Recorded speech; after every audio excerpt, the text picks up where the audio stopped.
a las y los senadores del Honorable Congreso de la Unión presentes, el suscrito Andrés Manuel López Obrador, presidente de los Estados Unidos mexicanos,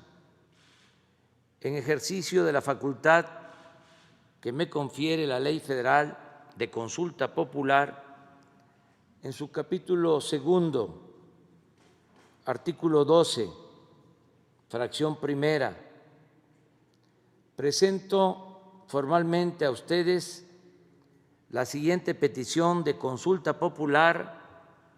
para la jornada electoral que habrá de celebrarse el domingo 6 de junio de 2021 o en la fecha que establece el recién reformado artículo 35 de la Constitución,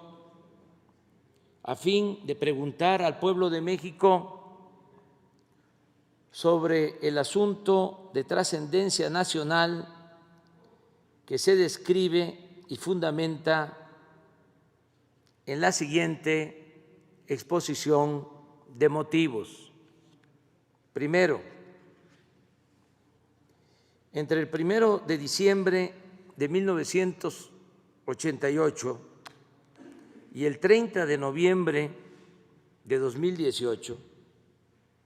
México vivió un periodo caracterizado por la concentración desmesurada de la riqueza, quebrantos monumentales al erario, privatización de los bienes públicos, corrupción generalizada, procesos electorales viciados y prácticas gubernamentales que desembocaron en un crecimiento descontrolado de la violencia, la inseguridad pública, la violación masiva de derechos humanos, la impunidad como norma y el quebrantamiento del Estado de Derecho en extensas zonas del territorio nacional. Esa etapa trágica de la vida del país se denomina periodo neoliberal o neoporfirista. Segundo, los males señalados en el párrafo anterior no ocurrieron de manera fortuita, sino que fueron consecuencia de la aplicación durante 5 sexenios de un modelo político y económico elitista, antidemocrático, antinacional y antipopular. Las más altas esferas del poder público y específicamente quienes ejercieron la titularidad del Poder Ejecutivo, dieron fe en innumerables ocasiones, tanto de palabra como en los hechos, de su adhesión a las políticas privatizadoras, su determinación de privilegiar a los grandes poderes económicos y de su empecinamiento en estrategias de seguridad violentas, inhumanas y contraproducentes. En suma, los desastres humanos, sociales y nacionales sufridos por el país durante esos 30 años fueron resultado de una suma de actos voluntarios y racionales por parte de quienes lo gobernaron en ese lapso. Tercero, el neoliberalismo gobernante se tradujo en la pérdida de centenares de miles de vidas, en decenas de miles de desapariciones, en la conculcación de derechos políticos y sociales, en el crecimiento de la pobreza, la desigualdad, la marginación, la informalidad y la descomposición social, en el deterioro sostenido de los sistemas públicos de salud y educación, en la desprotección de millones de jóvenes y adultos mayores, en el acoso depredador en contra de las comunidades indígenas, en un pronunciado deterioro de las instituciones, en la pérdida de soberanía y en la devastación de las industrias petrolera y eléctrica, entre otras consecuencias graves. Cuarto, la desigualdad en México se profundizó precisamente durante el periodo neoliberal o neoporfirista. Según cifras del Banco Mundial y de la Organización para la Cooperación y el Desarrollo Económico, OCDE, fue en el sexenio de Carlos Salinas de Gortari cuando crecieron más en nuestro país las diferencias económicas y sociales entre ricos y pobres. Y no es casual que al mismo tiempo se entregó a particulares nacionales o extranjeros una cantidad sin precedentes de bienes públicos. Un dato: en julio de 1988, cuando Salinas fue impuesto mediante un fraude electoral, en la lista de la revista Forbes, en la cual figuran las personas más ricas del mundo, solo aparecía una familia mexicana, la de los Garza Sada, con $2,000 millones. Pero al finalizar aquel sexenio, ya estaban incorporados a ese listado otros 24 mexicanos que poseían en conjunto más de $44,000 millones. Casi todos ellos habían sido beneficiados con empresas, minas y bancos que antes eran propiedad de los mexicanos. Luego de estar colocado en 1988 en el lugar 26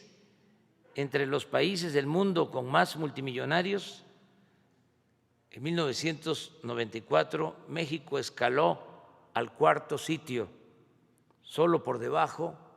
de Estados Unidos, Japón y Alemania. Quinto,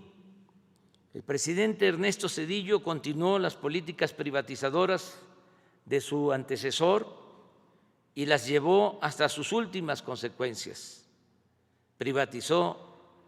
bienes nacionales como los ferrocarriles, pero además adjudicó al conjunto de los mexicanos deudas privadas por un monto de 552,000 millones de pesos en el marco del llamado rescate bancario de 1998. A la fecha, aunque el país ha pagado a los bancos 700,000 millones de pesos por bonos del FOAPROA, esa deuda pública asciende a cerca de 2 billones y no terminará de saldarse sino hasta el año 2070. Sexto, Vicente Fox Quesada llegó a Los Pinos como resultado del anhelo social de alcanzar la democracia y la alternancia. Sin embargo, cuando se acercaba el final de su gestión,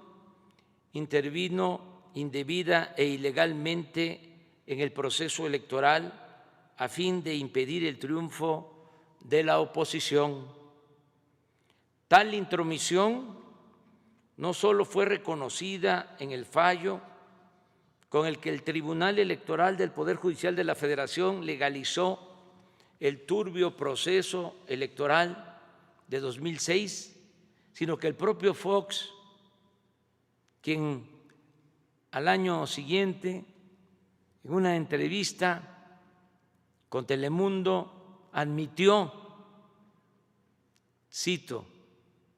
que era importante detener a López Obrador, y en 2010 se jactó, cito, de haber cargado los dados del proceso electoral. De esa forma traicionó el mandato democrático al que se debía y los principios mismos de la democracia. Séptimo, desde el inicio de su sexenio, Felipe Calderón Hinojosa embarcó al país en una estrategia militar supuestamente orientada a combatir el narcotráfico, que exacerbó la violencia y multiplicó las zonas del territorio nacional bajo control de las bandas delictivas, pese a las innumerables y conocidas advertencias de que tal política habría de resultar contraproducente y terriblemente costosa para México. Lo más grave, colaboradores suyos y periodistas independientes le señalaron los indicios de que su secretario de Seguridad Pública, Genaro García Luna, era cómplice de una de las facciones del narcotráfico, pero el gobernante no hizo absolutamente nada. A la luz de la detención y el enjuiciamiento de García Luna en Estados Unidos, la actitud de Calderón solo puede explicarse como fruto de una extremada irresponsabilidad o de complicidad activa o pasiva con la delincuencia organizada. Octavo, la irrupción de grandes cantidades de dinero de procedencia desconocida en la campaña presidencial de Enrique Peña Nieto fue señalada desde 2012 sin que ello tuviera consecuencias legales o llevara al Tribunal Electoral a anular la elección, como en ese tiempo desde la oposición formalmente lo exigimos. Sin embargo, declaraciones recientes de Emilio Lozoya Austin, director general de Pemex durante el sexenio de Peña Nieto, han permitido documentar que parte de ese dinero provino de sobornos anticipados de la empresa Odebrecht. Por otra parte, los señalamientos de Lozoya apuntan a la presunta complicidad de Peña Nieto en las cuantiosas sumas de dinero que se entregaron a legisladores del PAN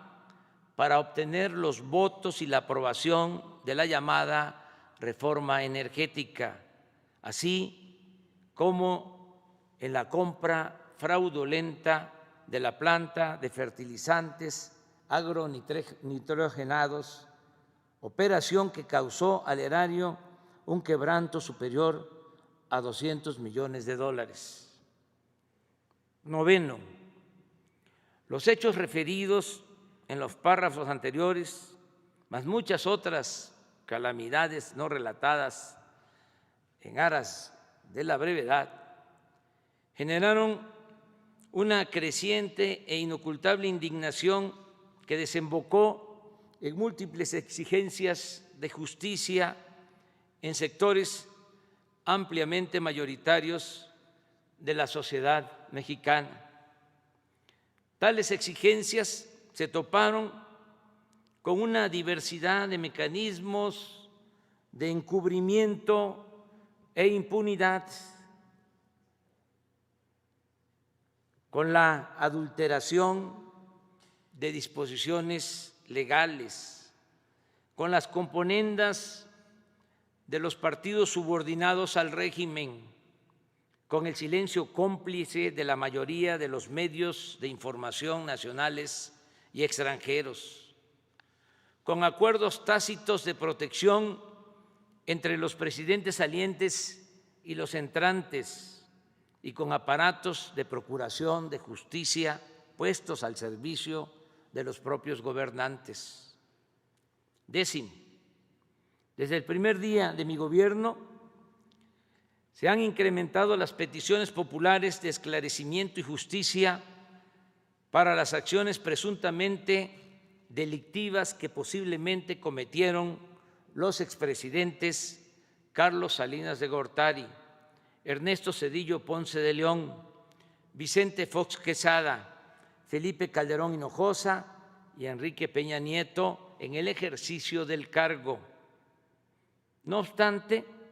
el masivo clamor de justicia se enfrenta a zonas grises del marco legal, como las limitaciones que establece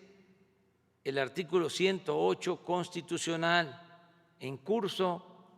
de modificación para actuar penalmente en contra de un presidente en funciones, o como la consideración de delitos imprescriptibles que los mencionados habrían cometido o habían podido cometer en el ejercicio de la presidencia. Undécimo, el país se encuentra en este punto,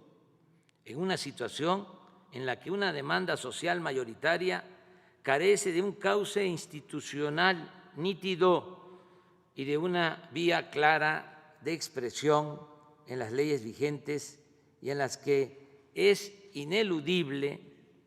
que el Estado emprenda un proceso de esclarecimiento a este respecto. En mi calidad de presidente de la República, considero necesario avanzar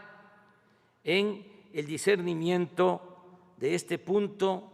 sin estridencias, con responsabilidad, pero anteponiendo en todo momento el predominio de la voluntad popular y el respeto irrestricto de la legalidad. Duodécimo, independientemente del curso que tomen las acciones legales en los procesos en contra de diversos exfuncionarios, tanto en México como en el extranjero, la decisión de si debe esclarecerse en términos legales la actuación de los 5 expresidentes referidos ha de considerarse un tema de trascendencia nacional y que por su proyección histórica y sus implicaciones políticas amerita ser puesto a la consideración de la ciudadanía en un espíritu de democracia participativa. Es pertinente señalar que no es esta la primera ocasión en la que promuevo tales ejercicios. Se han realizado con respecto a la construcción del aeropuerto en Texcoco, la planta eléctrica de Huesca, Morelos, la cervecera de Mexicali y el Tren Maya, y he promovido la inclusión en la Carta Magna de las consultas regulares de revocación de mandato. 13º, en mi toma de posesión, consciente de la relevancia y las implicaciones de juzgar penalmente a quienes ejercieron la presidencia, propuse la realización de una consulta popular como un paso necesario para resolver sobre este delicado asunto. Si el pueblo da su aprobación, las instituciones responsables de desahogar las potenciales acusaciones tendrán un enorme respaldo para realizar esa tarea con absoluta libertad. Si rechaza la propuesta del pueblo de México, nadie podrá acusar a esas instituciones de encubrir o solapar conductas ilegales. En lo personal, Reafirmo la postura que he sostenido siempre sobre este tema, en el sentido de que en el terreno de la justicia se puede castigar los errores del pasado, pero lo fundamental es evitar los delitos del porvenir. He dicho y reitero que yo votaría por no someter a los expresidentes a proceso. Sin embargo, de realizarse la consulta, respetaré el fallo popular, sea cual sea, porque en la democracia el pueblo decide y por convicción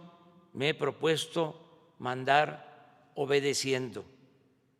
En otras palabras, nunca traicionaré la confianza del pueblo y no seré cómplice de la impunidad, ni voy a ser tapadera de acciones turbias del pasado, pero tampoco pretendo impulsar represalias contra nadie, porque como lo he afirmado en numerosas ocasiones, no es mi fuerte la venganza. 14. El ejercicio de la consulta popular sobre la viabilidad de iniciar procesos legales en contra de los expresidentes es en sí mismo un precedente necesario para prevenir la repetición de conductas indebidas en el ejercicio del poder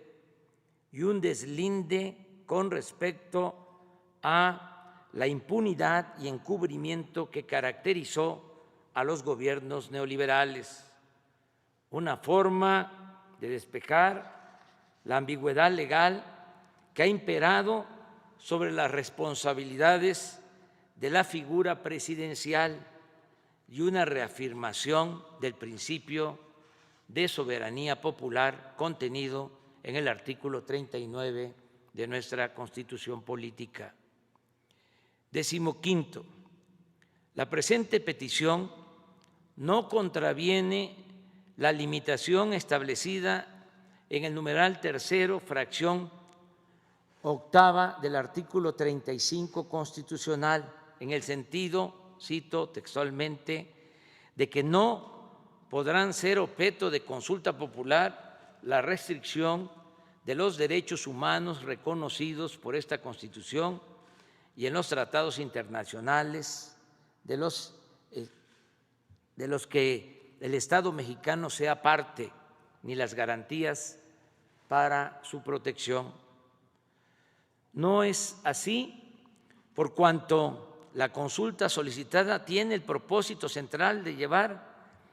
a un cauce legal claro un asunto de interés general y trascendencia nacional y posibilitar, en su caso, juicios apegados a derecho y respetuosos del debido proceso. Por el contrario, la consulta popular pedida reafirma el derecho a participar en los asuntos públicos estipulado en el artículo 25 del Pacto Internacional de los Derechos Civiles y Políticos y el 23 de la Convención Americana sobre Derechos Humanos y reafirma el derecho a la justicia plasmado en el artículo 17 de la Constitución Política de los Estados Unidos Mexicanos. 16. El tema que motiva la presente petición de consulta popular repercute en todo el territorio nacional e involucra al conjunto de la población en términos del artículo 6 de la Ley Federal de Consulta Popular, al estar involucrados sus intereses e instituciones y dado que los hechos que la originan revisten por sí mismos una importancia y gravedad tal que es preciso someterlos a este mecanismo de participación ciudadana. En consecuencia y en cumplimiento a la fracción tercera del artículo 21 de la Ley Federal de Consulta Popular, propongo la siguiente pregunta. ¿Está de acuerdo o no con que las autoridades competentes, con apego a las leyes y procedimientos aplicables, investiguen y en su caso sancionen la presunta comisión de delitos por parte de los expresidentes Carlos Salinas de Gortari, Ernesto Zedillo Ponce de León, Vicente Fox Quesada, Felipe Calderón Hinojosa y Enrique Peña Nieto, antes, durante y después de sus respectivas gestiones. Por lo aquí expuesto, solicito respetuosamente a ustedes,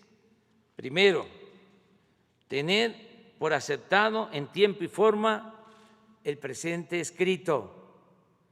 Segundo, dar cuenta de la presente petición de consulta popular y turnarla a la Comisión de Gobernación y, en su caso, a las comisiones que correspondan para su análisis, dictamen y cumplimiento de las etapas procesales correspondientes, con fundamento en lo dispuesto por la fracción primera del artículo 27 de la Ley Federal de Consulta Popular y demás disposiciones aplicables. Palacio Nacional, Ciudad de México, 15 de septiembre de 2020. Voy a firmar. El documento lo entrega hoy el consejero jurídico, como ya dije, al Senado.